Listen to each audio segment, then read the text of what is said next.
Story time. Go on, tuck in for the night. You know what I'm saying? I got some fire for y'all. Now we talking about the Great Awakening. This is the rising expectations of African Americans and the struggle for independence. So I'm just gonna jump into it real quick.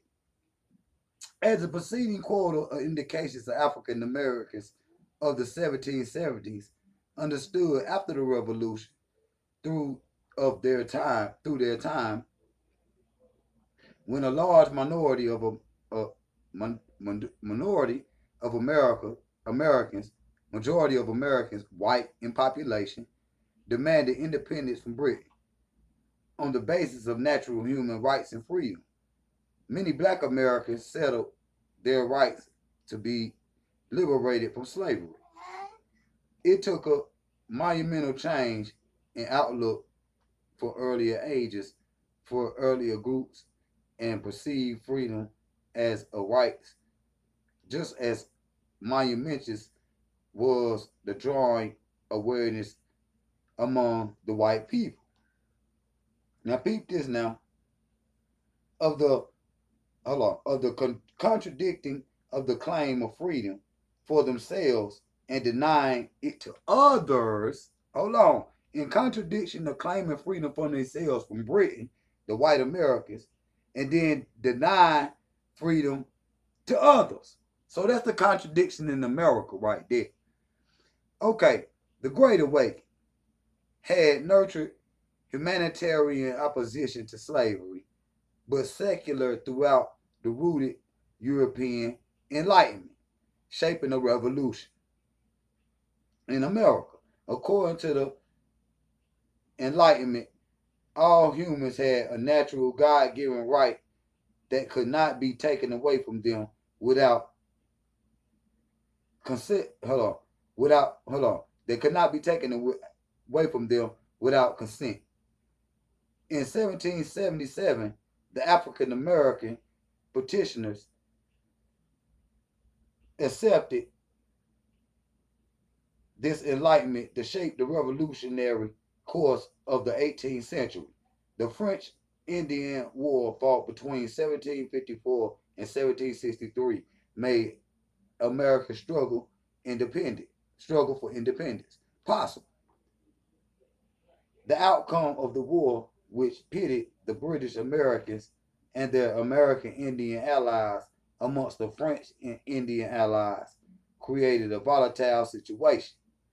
In the 13 British colonies, the situation turned and produced the American War of Independence. And the efforts of enslaved African Americans to gain their freedom. In this chapter, we will explore the African American quest for liberty in 20 years between 1763, when the French and Indian War ended, in 1783, when the British recognized the independence of the United States. During this period, the African Americans exercised an intelligence of politics, leadership that full-range implications.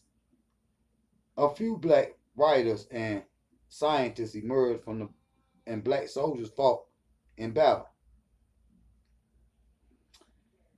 Black artists prolified and participated in the North American, and black activists publicly argued against enslavement. Most important, many African Americans used the war for independence to gain their freedom. Some of the patriots that were fighting in American independence, loyalties, fighting for British, still simply use uh, disclosure and war cause to escape from their masters. Okay? So what this is saying is that the whites that's in America fought the other white people from Britain to be separate from Britain.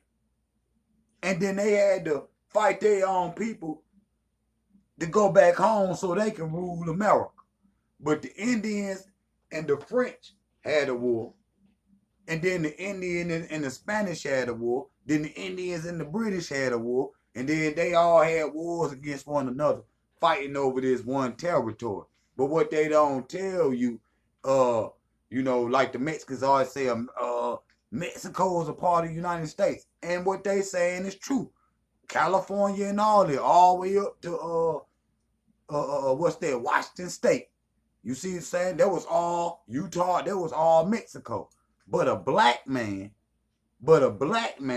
negotiated with the French to get that other 30-something% of America, because America would be basically half its size. The West Coast wouldn't be America. That's just facts, and part of the Midwest. That's just facts. So what we have here is 3 different races fighting for the same territory, not the Africans. The Africans is being brought here against their will. You see what I'm saying? And the Indians' land is getting took by some foreign invaders. Guns, germs, and steel. Go look at that documentary. You see what I'm saying? But we dealing with the British Empire, so I want to read some more of this. The great struggle for empires between the Great British and French created circumstances within which the independence movement rise within black hopes for freedom, developing in America. Starting in 1689, the British and French fought a series of war against Europe and India, North America, Africa, and the Caribbean Sea. The great conflict climaxed during the French and Indian War beginning in North America in 1754, spreading in 1756 to Europe, where it's called the 7-Year War. So we talking about the 7-Year War. Okay, and from the spread of their 2 parts of the world, the war sprung from competing with the British and French in efforts to control the Ohio River Valley, and the lucrative fur trade in 1754 and in 1755. The French and their Indian allies defeated the Virginians and the British troops in this region. And then they attacked the western frontier of the British colonies not until 1758, and the British undertake and forced the French to withdraw from the North American British and took Canada from the French and Florida from the French and their Spanish allies. In composition, Spain received New Orleans and a huge French province of New Orleans in central North America. So, just like I said, African, black man negotiated that trade for them to get this land from the French, the Spanish, and the British. See, they, just like they say, because I got the book, what's that book called? I got it right here. I want to pull this book out real quick. The African Rich. And in this book, it explains how Hitler and how they say, the fight for Africa ain't gonna be between blacks and whites. It's gonna be between whites and whites. So basically, they saying they gonna go to Africa, move little native African, move little native African. You know what I'm saying? This our land. We the original Africans. And they gonna fight over the land. The British, the Spanish, the French, the English, the Germans, and all this. That's how they look at Africa. That's how they once looked at America. But the new thing now is to take over Africa. You see what I'm saying? So we definitely need a great awakening, because see, we need to learn from history. You see what I'm saying? We need to learn from history. But you see how they was battling over this land. And I got the whole story right here, but I don't want to make the video too long. You see what I'm saying? And, I'll read a little bit more, and then I got to go to the next video. The changes were momentous, and the consequences deprived of their abilities to play with the British against the French and the Spaniards. American Indian nations on the east coast of Mississippi River had a great difficulty of resistance of the white encroachment. Although Florida stamped out the remaining refugees from escaping slaves and fugitives from, just like I tell the Copper Indians, we mix with the Seminole Indians, the Africans. That's why the Seminole Indians dark. I don't want to hear that we know indigenous. What are you talking about? And the Spanish protectors. Americans no longer had to face the French and the Spanish threats on the frontier. Their bonds between the British and the 13 colonies rapidly weakened. So, just like I said, you seeing a